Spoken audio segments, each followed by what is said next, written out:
India's economy is seen as growing at 6.3 to 6.8% in FY26. That's the big headline from the economic survey presented in Parliament today, just hours ahead of what is clearly going to be a very pivotal budget for India's economy. And joining me to discuss some of the key features of the economic survey and also look ahead as we count down to the budget presentation is Sanjiv Puri, President of CII and Chairman and Managing Director of ITC Limited, Rajiv Memani, President Designate of CII and Chairman and CEO of EY India and Chair of EY Growth Markets Council. We also have with us Chandrajit Banerjee, the Director General of CII. Welcome to the show. Sanjeev, diving in straight into the key message that you pick up from the economic survey with regard to the state of India's economy. I think what comes out very clearly is that despite the global challenges, the Indian economy has continued to make progress. Of course, the growth rate has slowed down, but the estimates for the second half at 6.8 are quite encouraging from what was there in the first half. And it's a good number given the challenges globally. And the economic survey very clearly highlights the progress that the multidimensional progress that the economy has made in terms of the investments in physical infrastructure, digitization, in agriculture, in education, and so on and so forth, and also very clearly gives certain pillars that require to be strengthened for our vision of Viksit Bharat. And many of those pillars align very well with what CII has been recommending about continued thrust on capital expenditure, the next generation of reforms, and particularly the labor side, which can benefit labor-intensive sectors and provide impetus. The whole thing about next generation of reforms, the potential of agriculture as a sector for the future, this whole aspect about climate transition and in particular adaptation, because that's a situation to be handled here and now, dialing up investments in human capital development. So it pretty much, these are areas that CII has also been advocating. What of course also is important at this point of time is that given that we are seeing, and you've seen the results across various sectors, all of them in Q2 and Q3, part of them. So we are seeing that the consumption, particularly in urban side, is kind of slowing down. So some relief to middle class to boost consumption and some other measures that can provide more disposable income in the hands of the middle class is something that CII has also advocated. Rajiv, one of the key points that the survey makes is about regulation, and I wonder whether you see a sort of common thread running across not just the thinking of the Economic Affairs Department within the Finance Ministry, but over-regulation being a concern in Europe, and we are already seeing certain measures being taken in America with regard to regulation. So is this a very important strand that economic policy makers need to consider in India to reduce regulation and free up the energies and the animal spirits?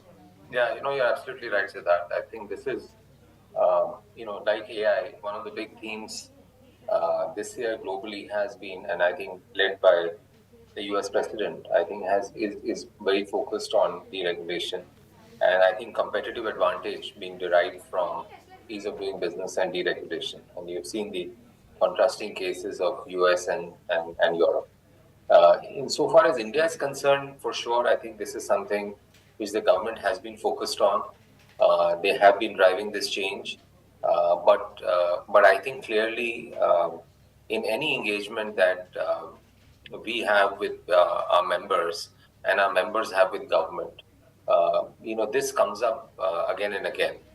A lot of it dealing with state level issues, municipal issues, other things, but the time that it takes and the bandwidth that it consumes and the cost that people have to incur, both in terms of time, speed, delays, I think that's now impacting, impacting India not achieving its full potential. So therefore, not only the economic survey very clearly talks about this, and I think they've used some very interesting language, getting out of the way, which it's a very bold statement, also putting much greater onus on states, talking about trust deficit, and what should risk-based regulation. So some very thought-provoking and very important points that have been laid down in the economic survey. And I feel very confident, Siddharth, that in the next 6 to 12 months, both at the federal government and at the state government, we will start seeing a lot more momentum and activity towards that. There is a global phenomena. It is obvious that gives it the tail. It gives it the tailwind as well. But definitely, even from an India standpoint, it's very important. And I think those states that can actually stand up and say that they have minimal regulations, minimal approvals, or they have put a lot of them on digital technology platforms, I think they'll have a competitive advantage in terms of driving greater business and greater investments in those states. So I'm sure states are very cognizant of that, and I would say this will also become part of their campaigns attracting investments, talking about ease of doing business and talking about how they have reduced the regulations. I think I think there is an opportunity to reduce this by our existing compliances, regulation, and everything by almost 30 to 40%. That's a good number. You put 30 to 40% reduction is possible, and I'm reminded of Prime Minister Modi's statement early on during his tenure, minimum government and maximum governance, and hopefully this is a wake-up call to the bureaucracy. Chandrajit, one of the other points that the survey draws out is to say that India's economy is on a steady path. There are certain things that are required to be addressed, but it paints a slightly more grimmer picture of the global situation. From the point of trade, it also talks about the fact that more needs to be done in India to enhance its trade competitiveness and to ensure that in this volatile world our exports continue to perform well. How would you carry that thought forward in terms of specific policy action that you would like to see? So, this is in continuation. I would see it in the continuation of your previous question. And as you deregulate and as you sort of let, more industry, scale up and scale up fast and have focus on certain sectors which are critical and important. These are sectors which have huge potential of global sort of footprints, and naturally it will also affect those sectors positively. I would think that will be one of the critical elements. The deregulation itself can play a very important role in terms of setting those what you mentioned as the global connect very strongly. But also, if you really look at what's been happening over a period of time and going forward, with the global uncertainties which remains in terms of global trade, etc.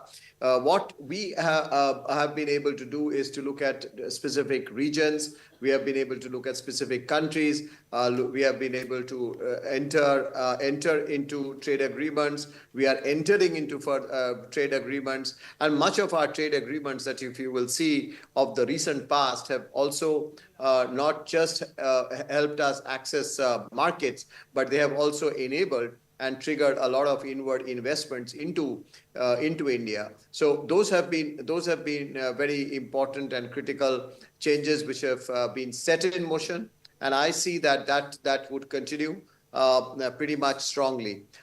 Exports and getting global connect, global supply chain development is going to be an important area. Diversification of it is going to be an important area of work in this geopolitical, geoeconomic world today. And I think we need a lot which would encourage Indian companies which are able to which are able to connect, the sectors which are able to connect globally. I'll end with one important area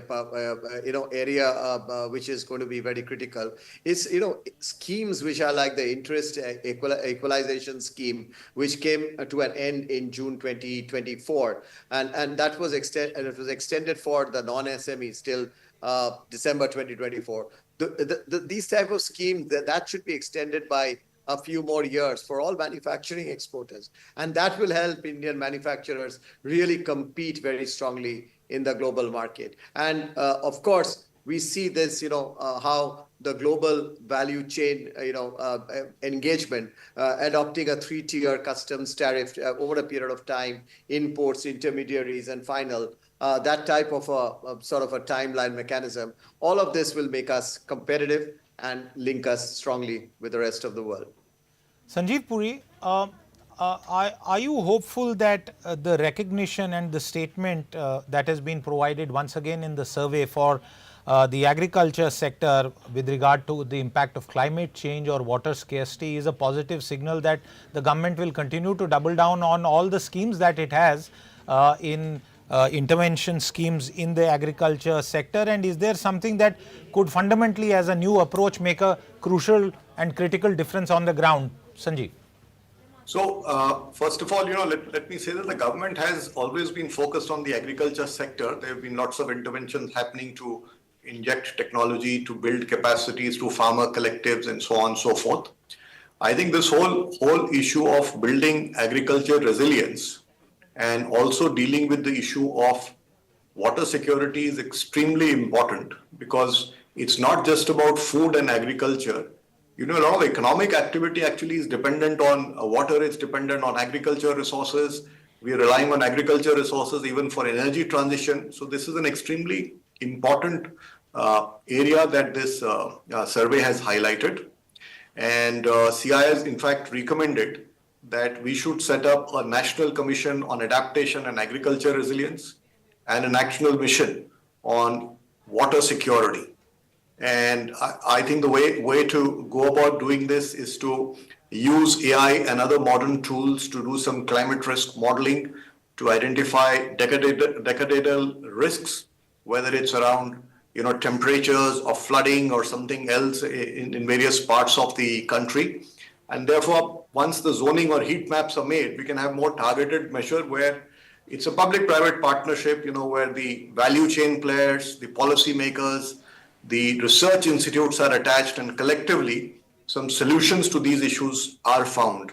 And similarly on water-related issues, I would say that again, public-private partnerships are very important. There are some good examples in both these cases where the private sector, along with partnerships at the local levels, have had some success and there has been impact created. So we can take lessons out of that. And once such a mission is launched, it can take lessons, build on this, and actually provide impetus to scale this up at a much faster pace than we've been able to do so far. Rajiv, we just did a show where guests, people came in and asked their questions, and of the roughly 24 odd questions that we got, almost 15 or 16 were related to tax. That is clearly the headline demand from a popular basis from the masses. That is to tweak taxes, lower the burden of direct taxation, because the budget can only address direct taxes on the middle class. And there were some questions related to GST. What's your own sense? How much headroom does the government have, and do you expect anything significant as far as individual taxation is concerned? Yeah, I think I'm quite hopeful, Siddharth, that especially in terms of the lower income, middle income people, that the government will be providing relief on personal tax. And I do hope it's substantial relief. And so far as headroom is concerned, I think a lot of this, if you actually look at personal tax collections over the last many years, including this year, the growth has been really excellent. It's been more than 20%. So the tax buoyancy on personal tax has been very high. My view is a lot of the money that's actually the money that will be saved in the hands of the consumer will eventually get consumed. And whatever gets consumed through GST, through further employment, through further economic activity growth, or through higher profits for the people who are selling those products, eventually come in the ambit of tax, or in some form or shape they come to the government as revenue. So it's not that every relief that's given actually goes away. Yes, obviously that's how the budget math and budget computation is done. And I think if the government is slightly more aggressive uh, in on the disinvestment side or other ways of augmenting revenues, whether it is monetizing the infrastructure, national infrastructure. The if you look at that, if you look at all those, then I think there is headroom to give something. I think it will spur up consumption. As we read in the economic survey, and it's also visible from the results, urban consumption is impacted. I think to give a major fillip to that. And also, I think it'll just raise, with ease of doing business, lowering, moderating some taxes. And you are seeing some of those trends happening globally as well. I think it'll spur up the animal spirits, which would hopefully lead to greater amount of investments also from the private sector. So overall, I'm quite hopeful that will happen. I just hope that it's substantive. That's one of the most important things as far as this budget goes, and we'll have to wait and watch. Will it be the new tax regime that gets sort of front loaded with more incentives as people surrender their exemptions? Chandrajit, one final point that I have for you, and this is to do pick up the point of production linked incentives that have been provided over the recent past years and the benefit that we have seen across several sectors.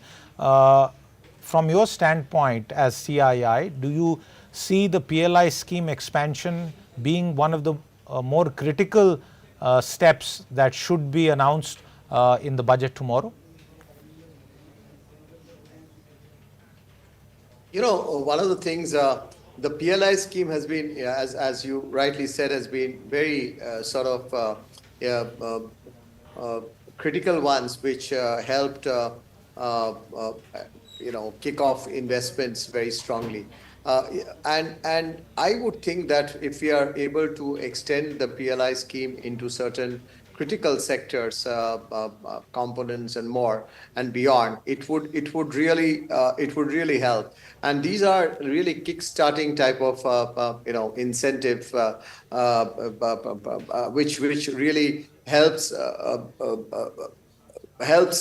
particular sector, and there is so much of a multiplier effect that is associated with it. So I would think within the range, I mean, the budget may not go into the details of it, but could give the framework of that being coming, or a sort of a indication of that coming, and details can come later or separately. But doesn't matter whether it comes with the budget or separately, but an indication would indeed be most beneficial. And we would really be looking forward to that helping to kickstart many more sectors, which would be employment generating especially.